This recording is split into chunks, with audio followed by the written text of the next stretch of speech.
Every day, it seems like more and more Roblox games are being sold by the developers to large studios. So today, I'll be going over 10 massive Roblox games who were sold by the developers.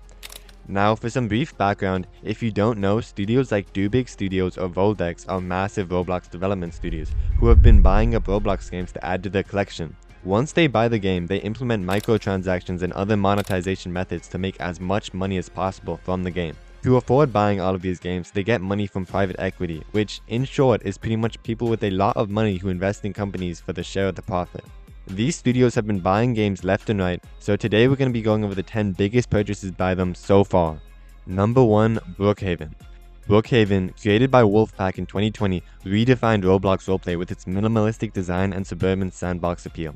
Players could buy homes, drive cars, and live out slice-of-life fantasies in towns that felt both expansive and intimate at the same time. Its meteoric rise during the pandemic, when social connection was scarce, turned it into the most visited Roblox game of all time. Behind the scenes, though, the solo developer faced mounting pressure to manage updates, moderation, and infrastructure for a player base larger than most AAA titles. Literally millions of players at once. That's when Voldex, a private equity-backed studio funded by Rain Partners and Shamrock Capital, stepped in and acquired Brookhaven, transforming it from just a little passion project by a solo developer into a cornerstone of the Roblox empire. Number 2 is Driving Empire. Driving Empire, originally launched as WayFort by Borges in 2019, carved out a niche for the car enthusiast with its realistic physics, luxury vehicle lineups, and sprawling open-world map. The game's rebranding and collaborations with brands like LEGO and NASCAR helped it maintain its relevance, while its deep customization and racing mechanics attracted both casual players and hardcore gearheads. However, controversies over loot boxes and moderation led to community backlash, and the original developers chose to step away. Voldex, the same studio who bought Brookhaven, saw an opportunity to stabilize and scale the game, and acquired Driving Empire and introduced branded content, seasonal events, and more polished live ops strategy. Number 3. Combat Warriors. Combat Warriors brought a different kind of energy to Roblox, raw, chaotic, and brutally entertaining. With ragdoll physics, gore effects, and melee combat that felt more like a gladiator pit than a game, it quickly became a viral sensation. TikTok and YouTube were flooded with clips of dramatic kills, betrayals, and last-second victories, cementing it as a cult favorite among older Roblox players. But with popularity came problems. Moderation challenges, server strain, and the constant demand for updates was a lot for the developers. The developers, who wanted to move on from the game and honestly got a bit burned out, sold the game to Voldex, who added it to their massive portfolio and added more monetization strategies to the game. This is the third game in this video that was sold to Voldex, but the next game is actually a bit different because Voldex didn't buy it, somebody else did. Game number 4 is Blue Lock Rivals. Blue Lock Rivals was a breakout hit inspired by the popular anime Blue Lock, blending soccer mechanics with anime-style special moves and PvP duels. Created by only a 19-year-old developer and a small team, the game launched in early 2025 and stunned the community by reaching over 1 million concurrent players within just a few weeks. Its timing with the anime's global popularity and its flashy, competitive gameplay made it irresistible to fans. But the overnight success came with burnout and logistical challenges, so when Dubig Studios offered a multi-million-dollar acquisition deal, the team accepted. Dubig Studios, known for scaling viral Roblox games, took over development and began expanding the game's reach with professional teams and cross-platform ambitions, and expanded the game to mobile and more platforms. Now we get to game number 5, Grow a Garden. Grow a Garden offered a peaceful contrast to the chaos of combat and racing games. Developed by only a 16-year-old under Splitting Point Studios, it was a cozy farming simulator where players could plant crops, raise pets, decorate their plots, and participate in seasonal events. Its vibrant art style and relaxing gameplay loop made it a favorite among younger audience and casual players as well, and during its holiday update, it shattered records with over 22 million concurrent players, briefly surpassing Fortnite. The solo developer couldn't keep up with the demands of live ops, moderation, and scaling.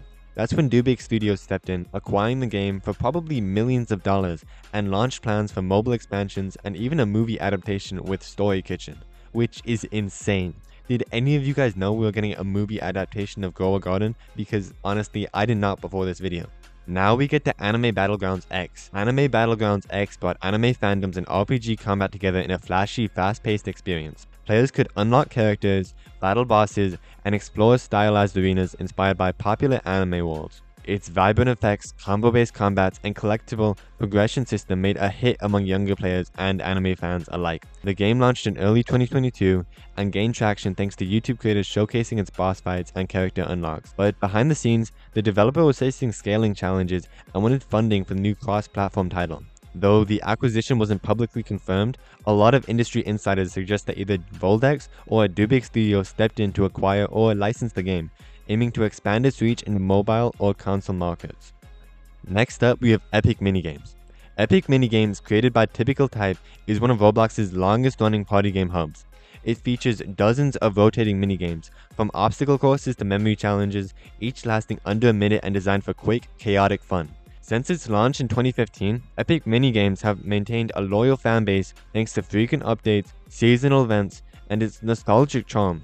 It's often compared to Mario Party, but with Roblox's signature social twist. While no official acquisition has been announced, rumors suggest that Voldex entered a licensing deal or partial ownership to help monetize and modernize the game. This move would have allowed Typical Type to focus on new projects, while Voldex handles live ops and monetization strategies. Next, we have Robloxian High School. Robloxian High School, developed by Red Manta, offered players a unique, highly customizable roleplay experience set in a vibrant school environment. Unlike other school simulators, it featured advanced avatar editing, vehicle system, and even seasonal events that kept players engaged year-round. It became a top-tier Roblox game, especially among fashion and social communities. As the game matured, Red Manta sought to move on to new projects and develop new titles under a larger umbrella. That's when Takeoff Studios acquired the developer, aiming to scale Robloxian High School into a broader franchise and support Red Manta's future projects. The acquisition marked a shift from indie development to studio-backed growth, with plans for cross-platform expansion and merchandising. Might I add, it's very nice to see a name different than Voldex or Dubig acquire a game. Next, we have Apocalypse Rising. Apocalypse Rising, created by Sonic the Hedgehog XX, was one of Roblox's early survival shooters. Set in a post-apocalyptic world filled with zombies, loot, and permadeath mechanics, it challenged players to scavenge, team up, and survive against the odds. Its gritty tone and strategic gameplay attracted a cult following, especially among older Roblox users. Despite its legacy status, the game struggled to keep pace with modern updates and mobile optimization. The developer reportedly sold partial rights to a mid-tier studio focused on mobile adaptation, allowing the game to reach new audiences while freeing up Sonic the Hedgehog X's time to pursue external projects. Though the buyer remains unnamed and anonymous, the shift marked a turning point in the game's evolution. Finally, we have Adopt Me. Adopt Me, developed by Uplift Games, is arguably the most commercially successful Roblox game of all time. It combines pet raising, trading, and home decoration in a colorful, family-friendly world. With billions of visits and millions of daily players, Adopt Me became a cultural phenomenon, spawning merchandise, partnerships, and even educational spin-offs. As the game's popularity soared, Uplift Games spun off its own studio and secured venture capital funding from firms like Griffin Gaming Partners. While not a traditional acquisition, the funding deal effectively sold equity tied to the game, allowing Uplift to expand its team, launch new titles, and explore cross-platform development. It's a prime example of how Roblox games can evolve into full-fledged businesses. Anyways, that is 10 Roblox games that sold out to private equity. I know some of them were kind of iffy. We're not 100% sure if they actually did sold out, but I'm betting they probably did. But anyways, if you enjoyed this video, make sure to subscribe. And yeah, I'm going to see you in the next one.